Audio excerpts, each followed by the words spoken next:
Morning everyone, welcome back to my YouTube channel. हम हमारे channel पर कर रहे हैं नाइक 2.0 और हरियाणा जीके से related district wise Haryana GK. और आज हम शुरू कर रहे हैं 7 फेरों वाली सीरीज 1.0 से 5.0 तक का रिवीजन सीरीज। और आज है हमारी क्लास नंबर फर्स्ट, जो हमारी नाइक 2.0 की क्लास रह गई 11 तक हमने कर ली है और आगे वाली हम 28 या 29 जून से शुरू करेंगे। और डिस्ट्रिक्ट वाइज हरियाणा जीके भी हम करते ही रहेंगे। तो आज की क्लास में हम करेंगे 7 फेरों वाली सीरीज 1.0 का एपिसोड नंबर 1 का रिवीजन। अगर आप हमारे चैनल पर नए हैं तो चैनल को सब्सक्राइब जरूर करें। यह है हमारा चैनल, तो आप इसको भी सब्सक्राइब कर सकते हैं। चलिए शुरू करते हैं हम हमारी आज की क्लास। तो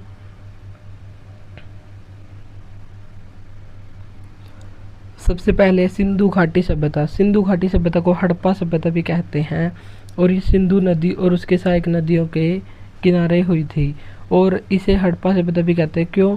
क्योंकि इसका खोजा गया पहला स्थल था हड़प्पा।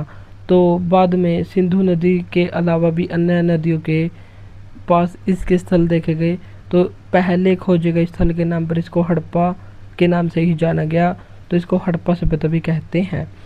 भारतीय उपमहाद्वीप में स्थित सिंधु घाटी सभ्यता को कांस्य युगीन सभ्यता या हड़प्पा सभ्यता के रूप में जाना जाता है। रेडियो कार्बन डेटिंग या C14 के आधार पर सिंधु घाटी सभ्यता का कालक्रम 2300 से 1750 BC के मध्य माना जाता है। इस सभ्यता का प्रथम नगर हड़प्पा था, जिसकी सर्वप्रथम खोज 1921 में दयाराम साहनी के द्वारा की गई थी। तो पहला खोजा गया स्थल था हड़प्पा, जिसकी खोज की थी दयाराम साहनी ने, इसलिए इसको कहते हैं हड़प्पा सभ्यता। और ये पाकिस्तान में स्थित है।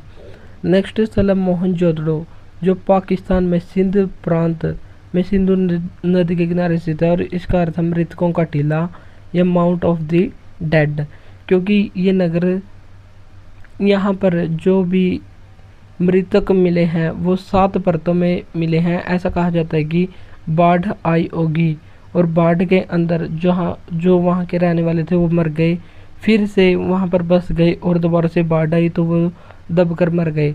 तो ऐसा 7 बार वहाँ पर मिलता है, इसलिए इसको मृतकों का टीला के नाम से जानते हैं। और ये सिंधु घाटी सभ्यता का सबसे बड़ा नगर है। इसकी खोज 1922 में राखाल दास बनर्जी या R.D. बनर्जी के द्वारा की गई थी। नेक्स्ट स्थल है कालीबंगा। कालीबंगा राजस्थान के हनुमानगढ़ जिले की पीलीबंगा तहसील में घग्गर नदी के बाएं तट पर स्थित है। और ये काले रंग की चूड़ियाँ इसका अर्थ है। और यहाँ से हवन कुंड के साक्ष्य, जुते हुए खेत और भूकंप के साक्ष्य हमें मिले हैं। ऊंट की हड्डियों के साक्ष्य भी हमें यहाँ से मिले हैं। इस स्थल की खोज अमलानंद घोष ने 1952-53 में की थी। नेक्स्ट स्थल है धोलावीरा, जो गुजरात में है। हड़प्पा सभ्यता का एकमात्र नगर जो 3 भागों में विभाजित है और ये 3 भाग हैं, दुर्ग, मध्यनगर और निचला नगर। धोलावीरा में जल संरक्षण से संबंधित उत्कृष्ट तकनीक का पता चला है। लोथल गुजरात में भोगवा नदी के किनारे और यहाँ से मनके बनाने का कारखाना मिला है। अब हम देखेंगे मूल कर्तव्य जिसे फंडामेंटल ड्यूटीज़ के नाम से जानते हैं। चलिए पहले हम इसके बारे में बेसिक देख लेते हैं। मूल कर्तव्य भारतीय संविधान जब लागू हुआ तब उसमें नहीं थे, उसको 42वें संविधान संशोधन 1946 के द्वारा इंदिरा गांधी जी के समय जोड़ा गया था और इस समय इमरजेंसी भी लगी हुई थी देश में, तो तब जोड़ा गया था। सरदार स्वर्ण सिंह समिति की सिफारिश पर सरदार स्वर्ण सिंह समिति 8 मौलिक कर्तव्यों को जोड़ने के पक्ष में थी, लेकिन 10 मौलिक कर्तव्यों को उस समय जोड़ा गया था। और 10 जोड़ने के बाद एक और संविधान संशोधन किया गया, 86वां संविधान संशोधन, जिसके द्वारा 2002 में 11वां मौलिक कर्तव्य जोड़ा गया, जिसके तहत 6 से 14 वर्ष तक के बच्चों को शिक्षा उपलब्ध कराना उनके माता पिता या जो उनके भी गार्डियन हैं तो उनका कर्तव्य बनता है। तो ये थी यहाँ की बेसिक बातें। तो भारतीय संविधान में मूल कर्तव्य का उल्लेख नहीं था। 42वें संविधान संशोधन 1946 के द्वारा कांग्रेस द्वारा गठित सरदार स्वर्ण सिंह समिति की सिफारिश पर संविधान के भाग 4A में अनुच्छेद 51A में 10 मूल कर्तव्यों को जोड़ा गया। 11वां 2002 में 86वें संविधान संशोधन द्वारा जोड़ा गया। भारतीय संविधान में मूल कर्तव्य की अवधारणा सोवियत संघ या उस समय इसको कहते थे यूएसएसआर या सोवियत संघ, या हम वर्तमान में रूस भी इसको कह सकते हैं। तो रूस से हमने इसकी अवधारणा ली। एनी बेसेंट कौन थी? ये भारतीय राष्ट्रीय कांग्रेस की पहली महिला अध्यक्ष थी, जिसने 1917 में कलकत्ता अधिवेशन की अध्यक्षता की थी। इनकी पत्रिका नाम था कॉमनवेल्थ, और सितंबर 1916 में मद्रास चेन्नई में Akhil Bharatiya home rule league की स्थापना इनके द्वारा की गई थी। और ये आयरलैंड की रहने वाली थी और कांग्रेस की पहली महिला अध्यक्ष बनी थी। और इसके 8 वर्ष के बाद 1925 में कांग्रेस की पहली भारतीय महिला अध्यक्ष ये बनी थी सरोजनी नायडू। और इसी के 8 वर्ष के बाद एक और महिला बनी थी, उसका नाम बताना आपको कमेंट बॉक्स में। सरोजनी नायडू ये भारतीय राष्ट्रीय कांग्रेस की पहली भारतीय महिला अध्यक्ष, कानपुर अधिवेशन 1925 की, और भारत की पहली महिला राज्यपाल भी यही हैं। इनके जन्म दिवस पर प्रत्येक वर्ष 13 फरवरी को राष्ट्रीय महिला दिवस मनाया जाता है। और इनके एक बुक भी आता गोल्डन थ्रेशोल्ड, जो काफ़ी इम्पोर्टेंट है। अब हम देखेंगे प्रमुख अनुच्छेद। अनुच्छेद 44 समान सिविल संहिता या समान नागरिक संहिता, यानी कि जितने भी धर्म हैं, जाति हैं, सभी के लिए कानून एक समान हो। जैसे अब हिंदू धर्म में विवाह की पद्धति अलग है और मुसलमान या मुस्लिम धर्म में अलग है। अगर समान सिविल संहिता लागू की जाए तो उनके लिए जो भी नियम होंगे वो दोनों के लिए बराबर होंगे। तो ये होती है समान नागरिक संहिता, जो अनुच्छेद 44 भाग 4 में है। भारतीय संविधान का भाग 4 जो है अनुच्छेद 36 से 51 तक, और इसमें है DPSP directive principle of state and policy, और ये हमने आयरलैंड से लिए हैं। आयरलैंड के लास्ट में आता है एंड, तो एंड से हमने 3 बातें यहाँ पर ध्यान रखनी है। इसे अगर election of president, nomination in Rajya Sabha, election of president यानी कि जो राष्ट्रपति का चुनाव है वो, नॉमिनेशन इन राज्यसभा में जो 12 सदस्य राष्ट्रपति मनोनीत करता है वो, और डी से अगर DPSP। तो ये 3 चीज़ें हमने आयरलैंड से ली हैं। अनुच्छेद 79 में क्या है? तो इसमें संसद का उल्लेख है। अनुच्छेद 80 इसमें राज्यसभा का उल्लेख है। अनुच्छेद 81 लोकसभा का उल्लेख है, और इसको हम याद कर सकते हैं सरला। से हो गया संसद, र से हो गया राज्यसभा, ल से हो गया लोकसभा। सरल या सरला से हम इसको याद कर सकते हैं। संसद 79, 80 और 81। अब हम देखेंगे बायोलॉजी का क्वेश्चन, ब्लड या रक्त समूह की खोज ये की थी कोल लैंडस्टीनर ने। और ब्लड डोनर डे ये कब मनाया जाता है? तो ये 14 जून को मनाते हैं। सर्वदाता रक्त समूह, सर्वदाता यानी कि देने वाला, अगर कोई चीज़ हमको देता है तो उसके पास से कम होगी, यानी कि O-। सर्वग्राही रक्त समूह, अगर हम किसी से चीज़ लेते हैं तो हमारे पास वो चीज़ प्लस में हो जाएगी। तो AB+ सर्वग्राही रक्त समूह है, और सर्वदाता रक्त समूह O- है। जीवित कोशिका की खोज ये ल्यूवेन होक के द्वारा की गई थी, और मृत कोशिका की खोज ये रॉबर्ट हुक ने पेड़ की छाल में की थी। रक्त परिसंचरण तंत्र की खोज ये विलियम हार्वे ने की थी। आनुवंशिकता के नियम की खोज ग्रेगर जॉन मेंडल ने मटर के पौधों में की थी। रक्त एक तरल संयोजी उत्तक है। तरल संयोजी का मतलब है connecting tissue. Liquid connecting tissue है ब्लड, और इसका pH मान 7.4 होता है। pH पैमाने की खोज सोरेनसन के द्वारा की गई थी। pH पैमाने में 0 से 14 तक की काउंटिंग लिखी होती है, और इसमें एक होता है बीच में 7। हम 7 से 0 की तरफ जितना भी जाएंगे तो उसकी अम्लीयता उतनी ही ज़्यादा होगी। अगर हमको क्षारीयता देखनी है, अक्षारीयता देखने के लिए अगर 7 से 14 तक जाएंगे, 14 के जितने नज़दीक जाते जाएंगे उसमें अक्षारीयता उतनी ही बढ़ती जाएगी। तो ये स्केल दिया था सोरेनसन ने, और अम्लीयता और अक्षारीयता को देखने के लिए इसका यूज़ होता है। नेक्स्ट है सत्यमेव जयते। सत्यमेव जयते भारत का राष्ट्रीय आदर्श वाक्य है, और इस शब्द को मुंडकोपनिषद से लिया गया है, और इसका मतलब होता है सत्य की ही हमेशा जीत होती है। चार आश्रम कौन कौन से हैं? तो वैदिक काल में मनुष्य की एज को 100 वर्षों में विभाजित किया गया, यानी कि मनुष्य 100 साल तक जीवित रहता है। तो 100 साल के तहत उसके जीवन को 4 भागों में बांटा गया, जिसे कहा गया 4 आश्रम। यह है ब्रह्मचर्य आश्रम, गृहस्थ आश्रम, वानप्रस्थ और संन्यास। ब्रह्मचर्य आश्रम, इसमें विद्यार्थी बनकर व्यक्ति शिक्षा करता है और 25 वर्ष तक मोह माया से दूर रहता है।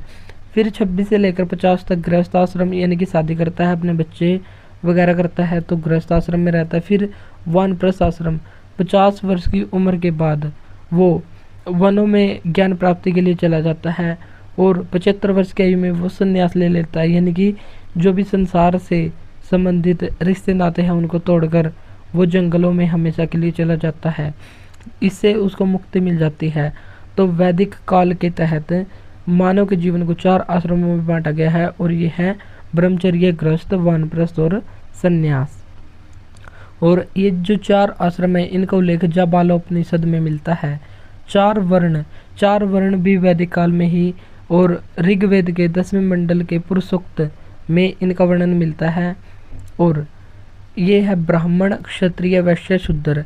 ऐसा माना जाता है कि ब्राह्मणों की उत्पत्ति ब्रह्मा के मुख से हुई है, क्षत्रियों की पेट से, वैश्य की जंघाओं से और शूद्र की उत्पत्ति ये हुई है ब्रह्मा के पैरों से। और पैर जिस प्रकार हमारे शरीर का वजन उठाते हैं उसी प्रकार जो ऊपर वाले ये 3 वर्ण हैं इनकी सेवा करना शूद्रों का कर्तव्य माना जाता था। ब्राह्मण केवल पढ़ाई लिखाई का काम करते थे।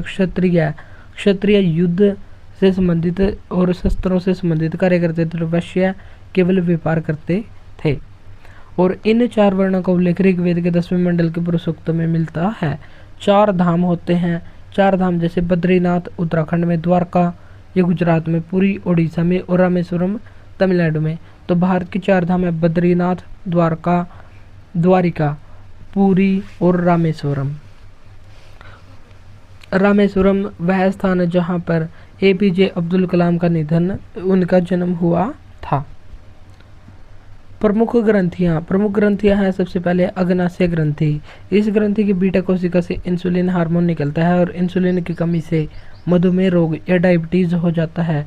तो मधुमेह रोग या मधुमेह दिवस ये कब मनाया जाता है? तो मधुमेह दिवस मनाया जाता है 14 नवंबर को। 14 नवंबर को ही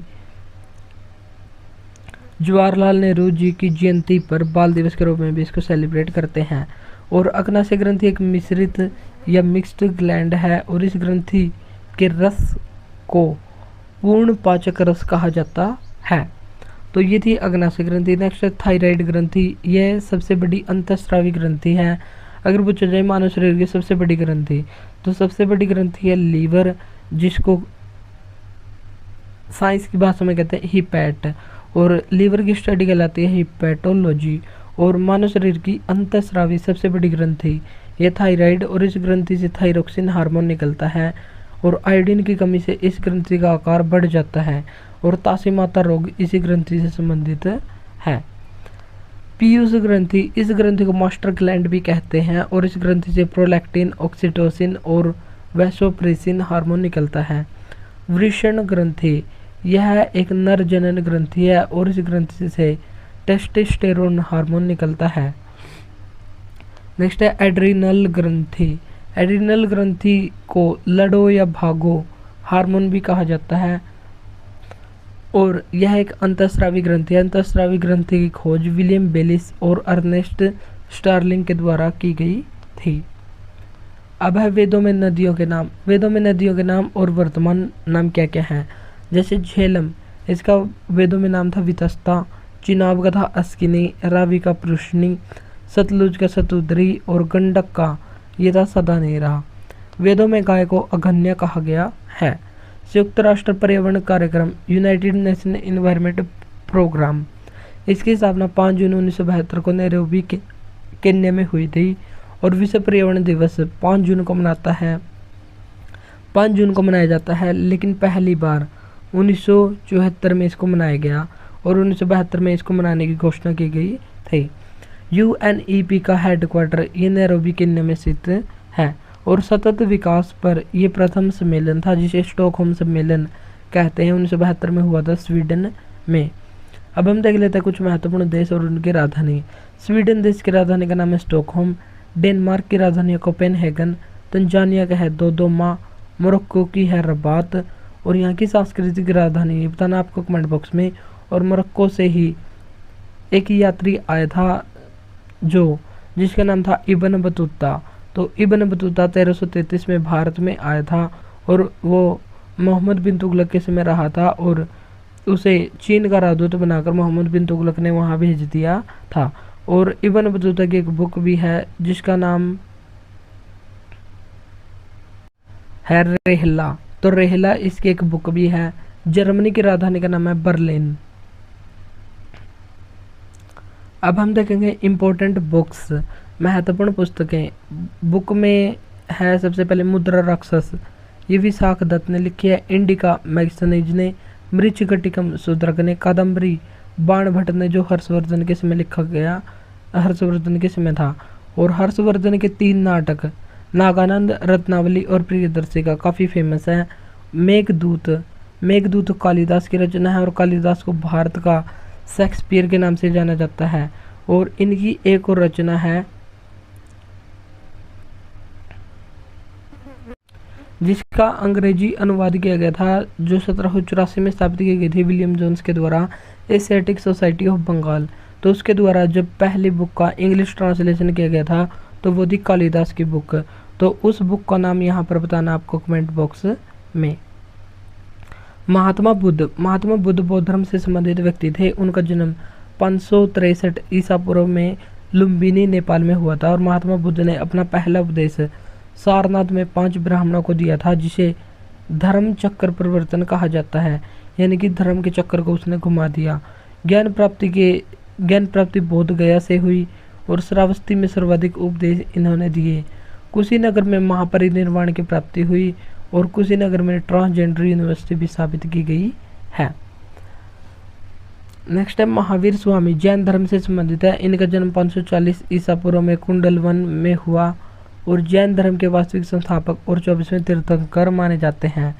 जैन धर्म के संस्थापक और प्रथम तीर्थंकर ये थे ऋषभ देव। और जैन धर्म में कुल 24 तीर्थंकर हुए और 24वें हैं महावीर स्वामी। 23वें थे पार्श्वनाथ। और जैन धर्म में त्रिदर्शन, सम्यक दर्शन, सम्यक ज्ञान और सम्यक चरित्र शामिल हैं। और सबरीमाला मंदिर केरल में स्थित है और लॉर्ड अयप्पा को ये समर्पित है। विरूपाक्ष मंदिर हम्पी कर्नाटक में स्थित है और कार्ले का चैत्य महाराष्ट्र में स्थित है। चैत्य और विहार ये दोनों बौद्ध धर्म से संबंधित होते हैं। त्रिवेद यानी कि 3 वेद, ऋग्वेद, यजुर्वेद और सामवेद। इनके ब्राह्मण ग्रंथ कौन कौन से हैं? ऋग्वेद सबसे प्राचीन वेद है और सबसे नवीनतम वेद यह है। अथर्ववेद जो जादू टोनों और दवाई से संबंधित वेद है। सामवेद संगीत से संबंधित है और यजुर्वेद यज्ञ से संबंधित जो नियम कायदे कानून लिखे हुए हैं वो यजुर्वेद में है। ऋग्वेद का ब्राह्मण ग्रंथ है ऐत्रेय, यजुर्वेद का है शतपथ, सामवेद का है पंचविश और अथर्ववेद का है गोपथ। अथर्ववेद त्रिवेद में शामिल नहीं है और इसे जादू टोनों का वेद भी कहा जाता है। खजुराहो के मंदिर का निर्माण ये चंदेल शासकों के द्वारा पंचायतन शैली में करवाया था जो मध्य प्रदेश के छतरपुर जिले में स्थित है। और कंद्रिया महादेव मंदिर काफ़ी फेमस मंदिर यहीं पर है। अम्बुबाची मेला ये असम के कामाख्या माता मंदिर में लगता है जहां पर योनि की पूजा होती है। दिलवाड़ा का जैन मंदिर माउंट आबू सिरोही राजस्थान में स्थित है। मीनाक्षी मंदिर मदुरई तमिलनाडु में स्थित है। दिल्ली में स्थित अलाई दरवाजा का निर्माण ये अलाउद्दीन खिलजी ने करवाया था। और बाजार नियंत्रण प्रणाली की शुरुआत भी अलाउद्दीन खिलजी ने ही की थी। और जब हम हिस्ट्री पढ़ते हैं तो हम इसको शॉर्ट फॉर्म में लिखते हैं AK, यानी कि अलाउद्दीन खिलजी। इसका कार्यकाल 1296 से 1316 तक माना जाता है और ये दिल्ली सल्तनत का एक महत्वपूर्ण शासक माना जाता है। और दिल्ली सल्तनत पर 5 वंशों के द्वारा शासन किया था। और 1206 में दिल्ली सल्तनत की स्थापना कुतुबुद्दीन ऐबक के द्वारा की गई थी और जो अंत हुआ था 1526 में। तो अंत किया गया था बाबर के द्वारा पानीपत की पहली लड़ाई में इब्राहिम लोदी को हराकर। तो 5 वंश भी काफ़ी इम्पोर्टेंट है। तो 5 वंश कौन कौन से थे? गुलाम वंश, खिलजी वंश, तुगलक वंश, सैयद वंश और लोधी वंश। सैयद वंश की स्थापना खिजर खान ने की थी, लोधी वंश की स्थापना बहलोल लोधी ने, और तुगलक वंश की स्थापना ये बताना आपका कमेंट बॉक्स में, और गुलाम वंश की स्थापना हमने आपको बता ही दी, कुतुबुद्दीन ऐबक। तो कुतुबुद्दीन ऐबक गुलाम वंश का संस्थापक था। उसने अजमेर में 28 दिन का झोपड़े का निर्माण करवाया। नई दिल्ली में कुतुब मीनार का निर्माण कार्य इसने शुरू करवाया, लेकिन इसको पूर्ण इल्तुतमिश ने करवाया, और इसके बाद इसकी मरम्मत फिरोज शाह तुगलक ने करवाई। इसको लाख बख्श और मलिक जैसी उपाधियां मिली थी। अकबर के द्वारा बुलंद दरवाजे का निर्माण गुजरात विजय के उपलक्ष्य में 1573-74 में करवाया था, और फतेहपुर सीकरी में आगरा में इसका निर्माण करवाया था, और यहीं पर पंचमहल, तुर्की सुल्ताना का मकबरा और फतेहपुर सीकरी में ही है। दिल्ली में स्थित हुमायूं का मकबरा, जिसे पूर्व का ताजमहल कहते हैं, ये 4 बाग शैली में स्थित है, जिसका निर्माण हाजी बेगम ने करवाया था। और हुमायूं के मकबरे में अभी हाल में एक करंट अफेयर्स से रिलेटेड क्वेश्चन है कि यहाँ पर एक भूमिगत संग्रहालय या म्यूजियम बना हुआ है। तो भारत का पहला भूमिगत संग्रहालय यह है हुमायूं का मकबरा दिल्ली में। चित्रकला का स्वर्णकाल ये जहांगीर के समय को कहते हैं, और वास्तुकला का स्वर्णकाल ये कहा जाता है शाहजहां के काल को, क्योंकि चित्रकार यहाँ के काफ़ी फेमस थे, और शाहजहां के समय में काफ़ी सुंदर इमारतें भारत में बनी, ताजमहल भी उनमें से एक ही है, तो इसलिए इसको कहते हैं वास्तुकला का स्वर्ण काल। ऋग्वेद में 10 मंडल और 1028 सूक्त हैं। तीसरे मंडल में गायत्री मंत्र का उल्लेख है, जो सूर्यदेव को समर्पित है, और गायत्री मंत्र इसका उल्लेख तीसरे मंडल में है, लेकिन इसकी रचना किसने की थी ये बताना आपको कमेंट बॉक्स में। 9वें मंडल में सोमदेव और 10वें मंडल में पुरुष सूक्त और 4 वर्णों का उल्लेख मिलता है। तो नेक्स्ट है G7 की शुरुआत अमेरिका और उसके सहयोगियों द्वारा 1970 के दशक के अंत में वैश्विक आर्थिक संकट से लड़ने के लिए की गई थी। और G7 में शामिल देश कौन कौन से हैं? Germany, France, Japan, America, Italy, Canada और यूनाइटेड किंगडम। तो GF को जूस पिलाओ, तो इससे हम इसको याद कर सकते हैं। G से हो गया जर्मनी, F से हो गया फ्रांस, J से हो गया जापान, U से हो गया USA, इटली, कनाडा और यूनाइटेड किंगडम या इंग्लैंड। तो हम इसको याद कर सकते हैं। और वर्ष 2024 में G7 शिखर सम्मेलन ये बोर्गो इग्जानिया अपुलिया यानी कि इटली में इसका आयोजन हुआ था। भारतीय गवर्नर जनरल और वाइसराय, भारतीय गवर्नर जनरल कौन कौन से हैं? तो ये ट्रिक यहीं पर लिखी हुई है, GF को जूस पिलाना। तो G7 के देशों की ट्रिक ये है। तो भारतीय गवर्नर जनरल और वाइसराय, बंगाल का पहला गवर्नर ये था क्लाइव, और बंगाल का प्रथम गवर्नर जनरल ये वॉरेन हेस्टिंग्स 1776 में बना। और भारत का पहला गवर्नर जनरल भारत का बना था 1833 के अधिनियम के तहत, और ये बना था विलियम बेंटिक। और विलियम बेंटिक ने सती प्रथा का अंत किया था, ठगी प्रथा का अंत इसी ने किया था। भारत का पहला वाइसराय ये बना था केनिंग, और ये भारत का अंतिम गवर्नर जनरल था। 1857 की क्रांति के समय ये बना था 1858 के अधिनियम के तहत। विलियम बेंटिक के समय विधि आयोग का गठन हुआ था, और इस आयोग का प्रथम अध्यक्ष मैकाले बना था 1836 में। 1905 में कर्जन ने बंगाल विभाजन की घोषणा की थी, जो 16 अक्टूबर 1905 को लागू हुआ, और 7 अगस्त 1905 को कलकत्ता के टाउन हॉल में स्वदेशी आंदोलन इसी के विरोध में शुरू हुआ, और विदेशी वस्तुओं का बहिष्कार यहाँ पर किया गया। स्थायी बंदोबस्त या जमींदारी प्रथा ये मार्च 1793 में कॉर्नवालिस के द्वारा शुरू की गई थी। रैयतवाड़ी व्यवस्था रीड और मुनरो ने शुरू की। महलवाड़ी व्यवस्था ये मैकेंजी के द्वारा शुरू की गई। पारिस्थितिकी तंत्र में ऊर्जा का 10% प्रवाह एक ही दिशा में होता है, और इसके लिए पिरामिड हमेशा सीधा बनता है। इस नियम को लिंडेमान ने दिया था। चौरी चौरा घटना ये 5 फरवरी 1922 को गोरखपुर उत्तर प्रदेश में हुई, और इस घटना में 22 पुलिसकर्मी मारे गए, क्योंकि जो असहयोग आंदोलन की भीड़ थी वो काफ़ी हिंसक हो चुकी थी, और उन्होंने पूरा थाना ही फूंक दिया। और इस घटना के बाद महात्मा गांधी ने 12 फरवरी 1922 को बारदौली में हुई कांग्रेस की बैठक में असहयोग आंदोलन को वापस ले लिया या समाप्त कर दिया। जलियांवाला बाग हत्याकांड ये हुआ था 13 अप्रैल 1919 को। और काकोरी ट्रेन डकैती, ये वर्तमान में इसको कहते हैं काकोरी ट्रेन एक्शन, उत्तर प्रदेश में, ये कब हुई थी? 9 अगस्त 1925 को। बक्सर का युद्ध ये हुआ था अक्टूबर 1764 को। और इस युद्ध में अंग्रेजी सेना का नेतृत्व हेक्टर मुनरो ने किया, जिसमें अंग्रेजी सेना और मीर कासिम की संयुक्त सेनाओं के मध्य ये लड़ा गया था। और इसमें मुगल शासक थे शाह आलम सेकंड और मीर कासिम था, और एक और शासक था शुजाउद्दौला। तो शुजाउद्दौला, मीर कासिम और शाह आलम सेकंड, इन तीनों की संयुक्त सेनाओं से हेक्टर मुनरो लड़े थे। और इस युद्ध के बाद मुगल सम्राट शाह आलम सेकंड और क्लाइव के मध्य अगस्त 1765 में इलाहाबाद की संधि हुई। और इस संधि के तहत बंगाल, बिहार और उड़ीसा की दीवानी यानी कि कर प्राप्त करने का अधिकार ईस्ट इंडिया कंपनी को मिल गया। अब है इम्पोर्टेंट बुक्स। गुलामगिरी बुक, ये महात्मा ज्योतिबा फुले ने लिखी मराठी भाषा में। Discovery of India Jawaharlal Nehru ने। और विश्व इतिहास के कुछ प्रकरण, ये भी लिखे जवाहरलाल नेहरू ने। इनका जन्म हुआ था 14 नवंबर 1889 को। गीता रहस्य बाल गंगाधर तिलक ने। सत्यार्थ प्रकाश स्वामी दयानंद सरस्वती ने। और वेदों की ओर लौटो का नारा इन्हीं ने ही दिया था। मुद्रा राक्षस के राइटर हैं विशाख दत्त।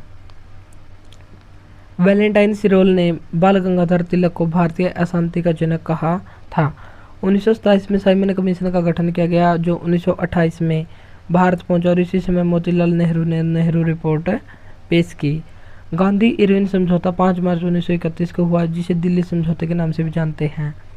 महात्मा गांधी और भीमराव अंबेडकर के बीच पूना पैक्ट सितंबर 1932 24 सितंबर 1932 को हुआ था। अब हम देखेंगे विषाणु जनित रोग। विषाणु जनित रोग, ये विषाणु जनित रोगों की ट्रिक है। रचना हमें पानी दो जरा। तो रे से हो गया रेबीज, सी से हो गया चेचक, हमें एच से हो गया हेपेटाइटिस, पी से हो गया पोलियो, पानी, और ए से हो गया हमें, एम से हो गया मजलिस, और ई से होगा Ebola. Dengue, Ebola, polio, hepatitis, चेचक, ये सभी हैं विषाणु जनित रोग। और जीवाणु जनित रोग हैजा, टिटेनस, जिसे धनुष टंकार रोग भी कहते हैं। और मिट्टी में जब खेलने से मिट्टी में चोट लग जाती है तब ये रोग होता है। टाइफाइड, जिसे मियादी बुखार भी कहते हैं। निमोनिया, इसमें फेफड़ों से ये संबंधित है। तपेदिक, ये श्वसन तंत्र से संबंधित है। और एक है प्लेग। प्लेग को काली मौत के नाम से भी जानते हैं, और ये चूहों के द्वारा फैलता है। कांग्रेस के महत्वपूर्ण अधिवेशन। बम्बई अधिवेशन 1885 में हुआ। अध्यक्षता की व्योमेश चंद्र बनर्जी ने। तो ये पहले हिंदू अध्यक्ष बने। फिर 1886 में दूसरा अधिवेशन हुआ। पहले पारसी अध्यक्ष ये बने थे दादा भाई नौरोजी। 1887 में पहले मुस्लिम अध्यक्ष ये बने थे बदरुद्दीन तैयब जी। 1888 में पहले 1888 में इलाहाबाद में अधिवेशन हुआ और पहले अंग्रेज अध्यक्ष जॉर्ज यूल बने। तो पहले 4 तो हमको क्रम से ध्यान रखने हैं और फिर काफ़ी इम्पोर्टेंट है। और दादा भाई नौरोजी ने 3 बार इसकी अध्यक्षता की थी, 1886, 1906 और एक बार 1993 में। सूरत अधिवेशन 1907 में हुआ। अध्यक्षता की रास बिहारी घोष ने। और इसी समय कांग्रेस गर्म और नरम दल में विभाजित हुई। बेलगांव अधिवेशन 1924 में अध्यक्षता की महात्मा गांधी ने और एक ही बार अध्यक्षता की, और ये बेलगाम कर्नाटक में हुआ था। लखनऊ अधिवेशन 1916 में हुआ। अध्यक्षता की अंबिका चरण मजूमदार ने, और इसे लखनऊ समझौते के नाम से भी जानता है, क्योंकि मुस्लिम लीग, कांग्रेस और जो गर्म और नरम दल था, इन सभी में आपसी साझेदारी हो गई थी। और कांग्रेस का गर्म और नरम दल का मतैक्य का काल ये माना जाता है 1916 से 22, यानी कि 1922 के बाद फिर से गर्म और नरम दल अलग अलग हो गए थे। तो 1916 के लखनऊ अधिवेशन में कांग्रेस के गर्म पंथ और नरम पंथ एक हो गए थे। नेपाल की पहली महिला राष्ट्रपति ये है विद्या देवी भंडारी, और नेपाल की राजधानी काठमांडू है, जहाँ तक शेष और सार्क दोनों का मुख्यालय स्थित है। श्रीलंका की राजधानी है जयवर्धनपुर कोट्टे, बांग्लादेश की राजधानी है ढाका और भूटान की राजधानी है थिम्पू। म्यांमार से सीमा बनाने वाले भारतीय राज्य है उत्तर से दक्षिण, उत्तर यानी कि नॉर्थ और साउथ यानी कि ऐसे हमको बताने हैं। और सबसे पहले अरुणाचल, अरुणाचल के बाद न मैं इनमें हम थोड़े कंफ्यूज हो सकते हैं, तो हम सीधा ही याद करेंगे अरुणाचल। नागमणि, नाग से होगा नागालैंड, मणि से होगा मणिपुर, और लास्ट में रह गया मिजोरम। तो अरुणाचल, नागमणि और मिजोरम, तो 4 राज्य सीमा बनाते हैं। विश्व के प्रमुख मरुस्थल, तो मरुस्थल में है सबसे पहले टकला मकान मरुस्थल चीन में, पेंटागोनिया मरुस्थल अर्जेंटीना में, गोबी का मरुस्थल मंगोलिया और चीन में, रब उल खाबी ये सऊदी अरब में, कीजल कुम मरुस्थल ये उज्बेकिस्तान में, दस्ते कबीर ईरान में, दस्ते लुत ये ईरान में, आटाकामा मरुस्थल चिली में, ग्रेट विक्टोरियन मरुस्थल ये ऑस्ट्रेलिया में, और ऑस्ट्रेलिया की राजधानी है कैनबरा और ये एक महाद्वीप और देश दोनों ही है। तनामी मरुस्थल ये भी ऑस्ट्रेलिया में ही है। अब हम देखेंगे पृथ्वी सम्मेलन। पृथ्वी सम्मेलन का हुआ था 1992 में ब्राज़ील के रियो डी जेनेरियो में, और इस सम्मेलन में संयुक्त राष्ट्र जलवायु सम्मेलन UNFCCC का गठन हुआ था 1994 में। ये प्रभावी रूप से स्थापित हुआ, और इस संगठन की बैठक होती है जिसे COP कॉन्फ्रेंस ऑफ पार्टीज के नाम से जानते हैं, और प्रतिवर्ष 1995 से जलवायु परिवर्तन मुद्दों पर चर्चा करते हुए एक बैठक आयोजन विश्व स्तर पर किया जाता है। 2002 में पृथ्वी सम्मेलन जोहान्सबर्ग में हुआ, और 31 अक्टूबर 2019 को जम्मू कश्मीर व लद्दाख को 2 नए केंद्र शासित प्रदेश बनाया गया, जिनकी संख्या 9 हो गई थी, लेकिन फिर दादर और नागर हवेली को 26 जनवरी 2020 को इनको मिला लिया गया, तो केंद्र शासित प्रदेशों की संख्या है 8। भारतीय मानक समय रेखा ये 82.5 डिग्री पूर्वी देशांतर है, जो नैनी इलाहाबाद के समीप है, नैनी मिर्जापुर से निकलती है। यह भारत के 5 राज्यों से होकर गुजरती है, उत्तर प्रदेश, मध्य प्रदेश, छत्तीसगढ़, ओडिशा और आंध्र प्रदेश। तो मानक समय रेखा की ट्रिक है आंधी में छाता ऊपर उड़ा। आंधी से हो गया आंध्र प्रदेश, में से हो गया मध्य प्रदेश, छाता से हो गया छत्तीसगढ़, ऊपर से हो गया उत्तर प्रदेश और उड़ा से हो गया ओडिशा। तो आंधी में छाता उड़ा मानक समय, आंधी में छाता उड़ा समय के साथ। तो मानक समय रेखा 82.5 डिग्री ये है। मॉन्ट्रियल प्रोटोकॉल ये होता 16 सितंबर 1987 को, कनाडा का एक शहर है मॉन्ट्रियल, वहाँ पर इस सम्मेलन का आयोजन किया जो ओजोन परत के संरक्षण से संबंधित है। इसलिए प्रत्येक वर्ष 16 सितंबर को विश्व ओजोन संरक्षण दिवस भी मनाते हैं। विश्व जैव विविधता दिवस ये 22 मई को मनाते हैं। 22 अप्रैल को विश्व जल दिवस, 22 अप्रैल को विश्व पृथ्वी दिवस और 22 मार्च को विश्व जल दिवस भी मनाते हैं। तो ये 3 22 हमको एक साथ रखने हैं ध्यान। GI tag geographical indicator tag, इससे संबंधित अधिनियम है 1999 का।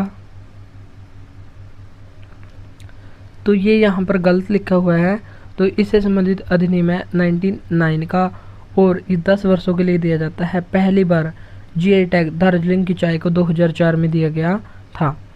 और शाही लीची का GI टैग ये बिहार को दिया गया है। तेजपुर की लीची असम को, और खोला मिर्च, मोइरा केला, हरमल मिर्च इसका GI टैग गोवा को दिया गया है। और गोवा भारत का पहला स्टेट है जहां पर समान नागरिक संहिता या अनुच्छेद 44 लागू है।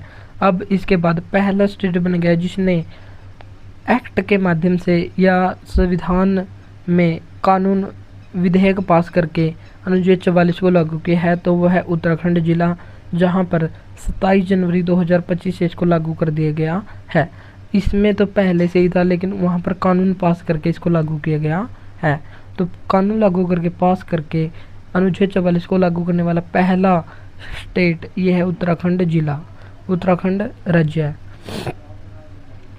रोग कौन कौन से होते हैं? ब्लू बेबी सिंड्रोम नाइट्रेट की अधिकता से होता है। कैडमियम की अधिकता से इटाई रोग होता है, मरकरी की अधिकता से मिनीमाता रोग और फ्लोराइड की अधिकता से दांतों से संबंधित रोग हो जाता है। प्रथम संविधान संशोधन 1951 के तहत 9वीं अनुसूची को जोड़ा गया था और 42वें संविधान संशोधन के तहत सिर्फ एक बार प्रस्तावना में संशोधन हुआ है, जिसमें 3 शब्दों को जोड़ा गया, समाजवादी, निरपेक्ष और अखंडता। तो ये शब्द यहाँ पर जोड़े गए थे। तो यहाँ पर हमारा एपिसोड होता है ख़त्म। और अगर आपको क्लास अच्छी लगी तो इसको लाइक और शेयर जरूर करें। और नेक्स्ट क्लास हमारी शायद 28 या 29 जून से ही होगी। तो आज के लिए इतना ही, मिलते हैं नेक्स्ट वीडियो में। तब तक हम डिस्ट्रिक्ट वाइज हरियाणा जीके को करेंगे। और इस क्लास की पीडीएफ के लिए हमारा एक नंबर भी है, तो वहाँ पर आप कांटेक्ट करके इस क्लास की और इस कंप्लीट बुक की पीडीएफ को भी ले सकते हैं। तो आज के लिए इतना ही, मिलते हैं नेक्स्ट वीडियो में। Thank you.